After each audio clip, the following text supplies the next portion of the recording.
लेकिन आइए ये खबर जो कि अपने आप में बहुत गंभीर भी है और संजीदा भी।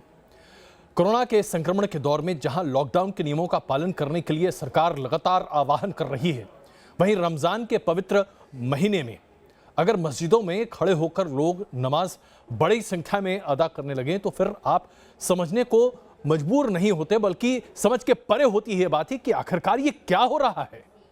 क्यों नहीं समझ पा रहा ये तबका कि आज रमजान के इस पवित्र महीने में भी नमाज घर में बैठकर अगर आप पढ़ते हैं तो उतना ही पाक है जितना आप मस्जिद में बैठकर पढ़ें तो। लेकिन अगर आप मस्जिद में जाते हैं तो आप खुद नहीं, अपने परिवार को नहीं, बल्कि अपने पूरे समाज, अपने पूरे शहर, अपने पूरे गांव को कोरोना संक्रमण के सामने एक भेड़िए की तरह सामने रख देते हैं। क्या चाहते हैं आप? चाहते हैं कि लोग मर जाएं? नहीं समझते लोग। जोधपुर की यह तस्वीर देखिए, पुलिस को लाठीचार्ज करना पड़ा मस्जिद में। कोरोना संकट में ये लोग वाकई देश के दुश्मन हैं।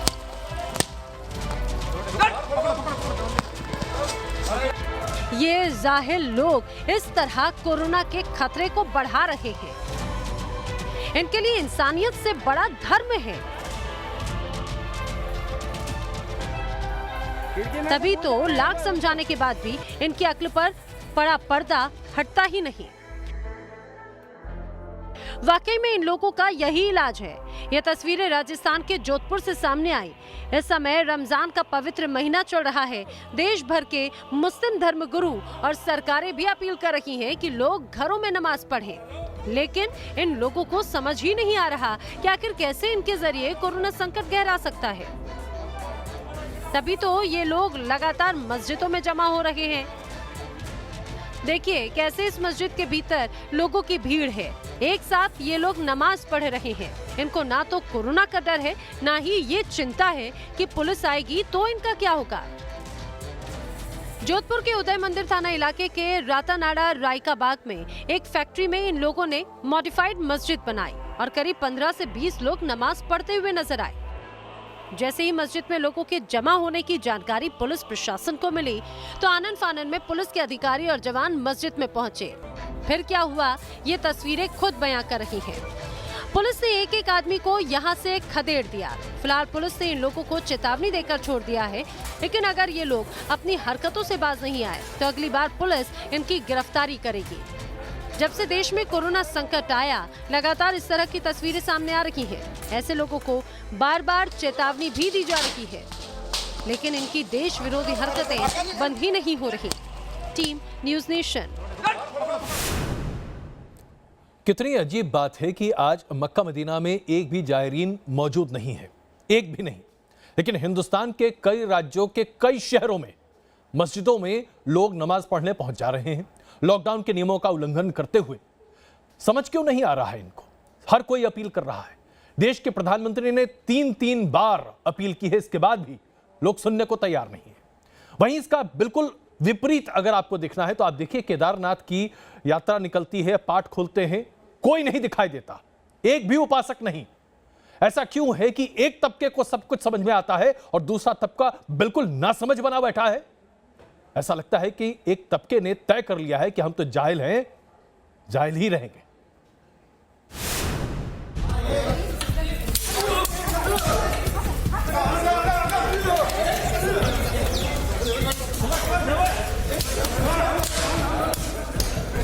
कर्नाटक की ये तस्वीरें खौफ पैदा करने वाली हैं।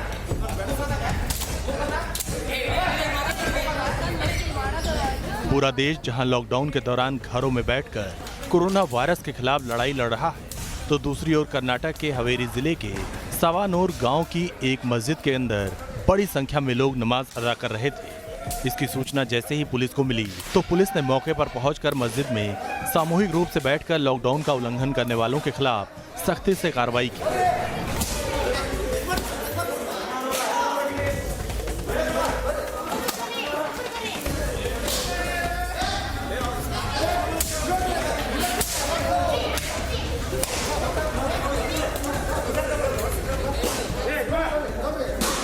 ये तस्वीरें मध्य प्रदेश के रतलाम की हैं। यहाँ पुलिस का कहर बरपा है नमाजियों पर।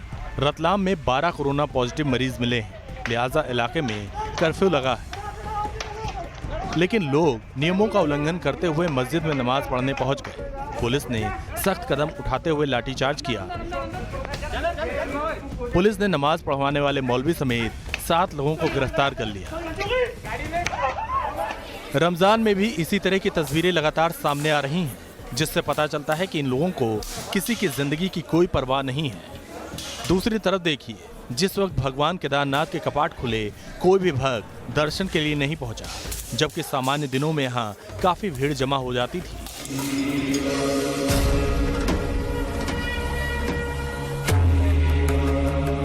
कोरोना वायरस ने भगवान और भक्त के बीच दूरी कितनी ज्यादा बढ़ा दी है, ये 11वें ज्योतिर्लिंग के रूप में जाने जाने वाले केदारनाथ धाम में देखने को मिलता है, जहां हर साल शिव भक्तों की भारी भीड़ उमड़ती है।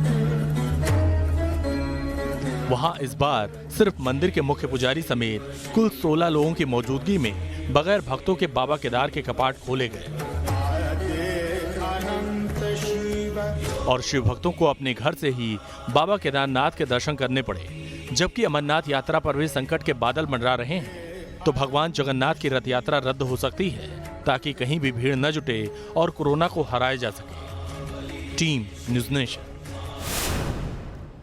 और आइए बात करते हैं दिल्ली की।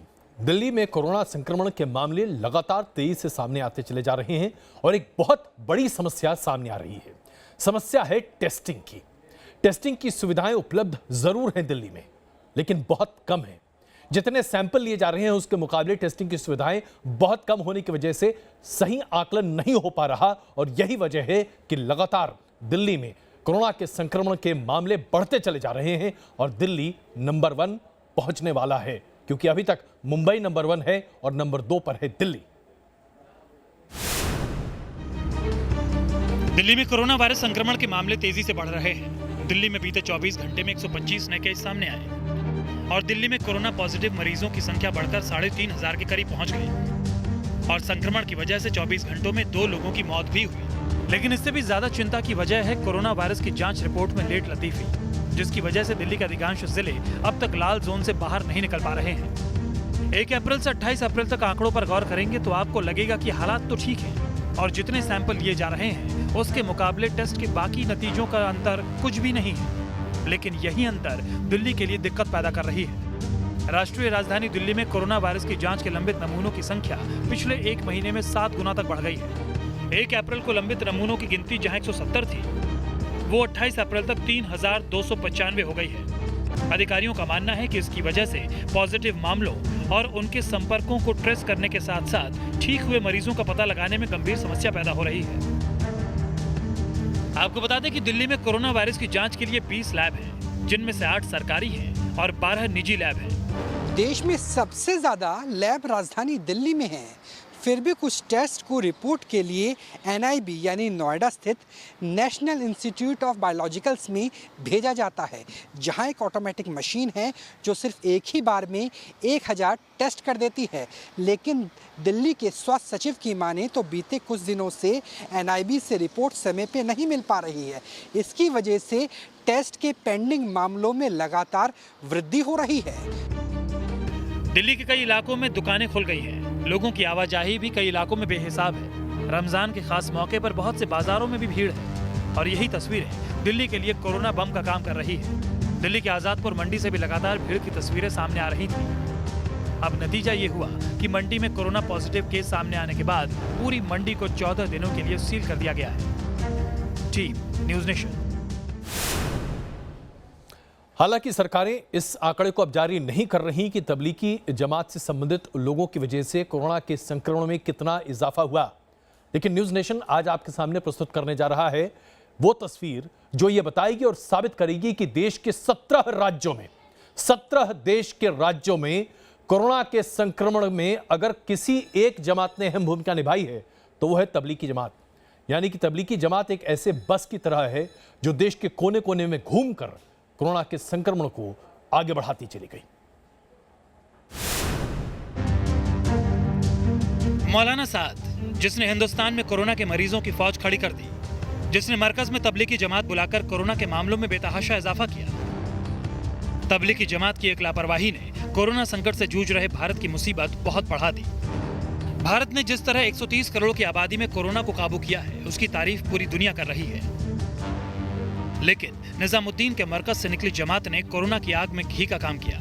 नहीं तो आंकड़े और भी कम होते और हालात और ज्यादा बेहतर। निजामुद्दीन मरकज में तबलीगी जमात के कार्यक्रम में बड़ी संख्या में लोग एकत्रित हुए थे और इनमें से कई लोग पॉजिटिव पाए गए थे। जमात के कार्यक्रम में भाग लेने वाले लोग बाद में अपने अपने राज्यों में लौटे थे, जहां दूसरे लोगों के संपर्क में आने की वजह से वहां भी कोरोना के केसों की संख्या में बेतहाशा इजाफा हुआ। तबलीगी जमात के कार्यक्रम को देश में कोरोना वायरस के केसों में बढ़ोतरी के लिए काफी हद तक जिम्मेदार माना गया और इसके लिए मौलाना साद आलोचनाओं के घेरे में है। स्वास्थ्य मंत्रालय के आंकड़ों के मुताबिक कोरोना के 30% मामले तबलीगी जमात के मरकज की वजह से फैले।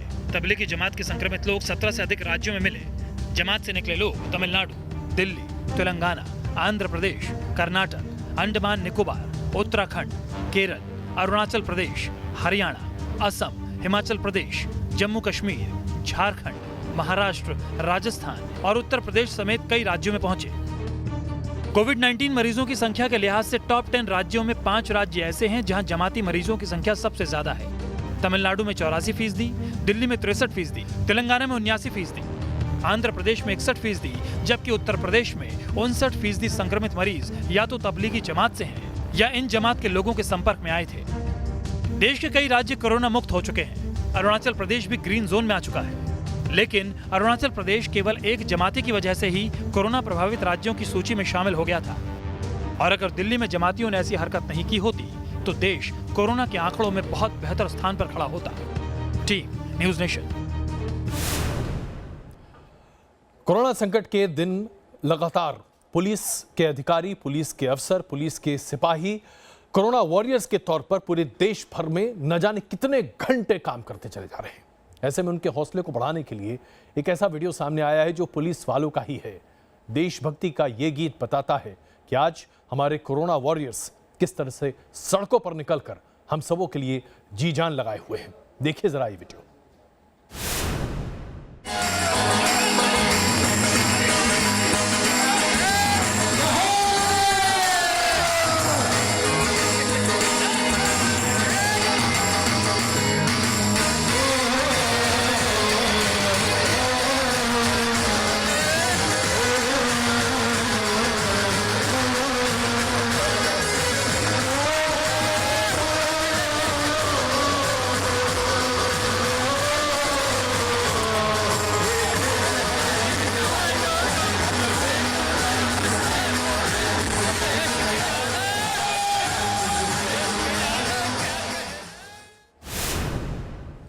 और आइए अब आपको दिखाते हैं कि प्रकृति भी किस तरह से करवट बदल रही है। लॉकडाउन की वजह से पूरे देश में प्रदूषण के स्तर में अब जबरदस्त कमी आई है और ऐसा कुछ देखने को मिल रहा है जो कि दशकों से लोगों ने नहीं देखा। सहारनपुर से हिमालय की चोटियां दिखाई दे रही हैं, जालंधर से हिमालय की चोटियां दिखाई दे रही हैं। लोगों का कहना है कि कम से कम बीते 40-50 साल में ऐसा नहीं हुआ। जो नहीं हुआ वो अब हो रहा है।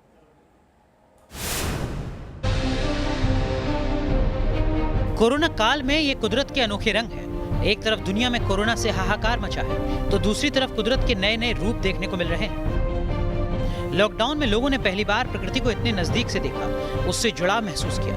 वाहन, फैक्ट्री सब बंद होने से हवा साफ हो गई है और धूल धुएं से काफी हद तक आजादी मिल गई है। ऐसे में प्रकृति के ऐसे नजारे आम हो गए हैं। हर तरफ नीला आसमान दिख रहा है। तो आलम यह है कि यूपी के सहारनपुर और पंजाब के जालंधर से हिमालयन रेंज की पहाड़ियां तक आसानी से देखी जा रही है।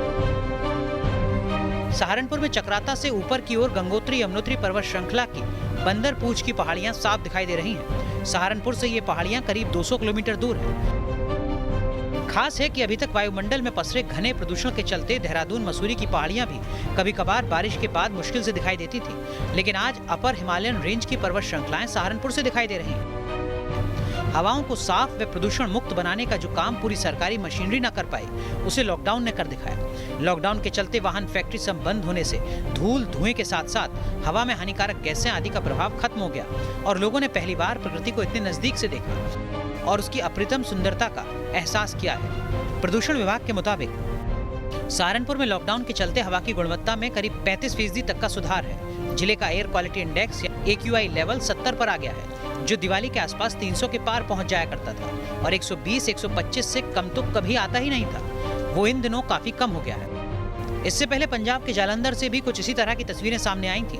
जब जालंधर से करीब 200 किलोमीटर दूर हिमालय के पहाड़ साफ साफ दिख रहे थे, तब लोगों ने इसकी तस्वीरें काफी शेयर की थी और दावा किया था कि इस तरह का नजारा करीब 30 साल बाद देखने को मिला है। हिमाचल प्रदेश में धौलाधार रेंज अपने आप में बेहद खूबसूरत है, लेकिन इतनी दूर से उसका नजारा पहली बार देखने को मिला है। Team news nation. लेकिन क्या आपने कभी सोचा कि मई के शुरुआत में दिल्ली और एनसीआर में बारिश हो सकती है और मौसम इतना अच्छा हो सकता है कि आपका मन करे कि बाहर जरा सैर सपाटा कर आए? ये बात अलग है कि लॉकडाउन है जनाब, आप बारिश के इस मौसम का लुत्फ नहीं उठा सकते। लेकिन ये दो तस्वीरें आपको हम दिखा रहे हैं दिल्ली से सटे ग्रेटर नोएडा और गाजियाबाद की, जहां ज़बरदस्त अच्छी बारिश हुई है और लोग घर के भीतर ही से ही बारिश का मज़ा ले रहे हैं। जनाब, मौका अच्छा है, बैठिए बालकनी में अपने घर के या फिर अपने घर के छतों पर, पकौड़ियाँ बनवाइए या बनाइए, मज़े से खाइए, मौका अच्छा है। ये ग्रेटर नोएडा की तस्वीरें अभी आपको हम दिखा रहे हैं। तो बारिश अच्छी हुई है और मौसम भी काफ़ी बदल गया है।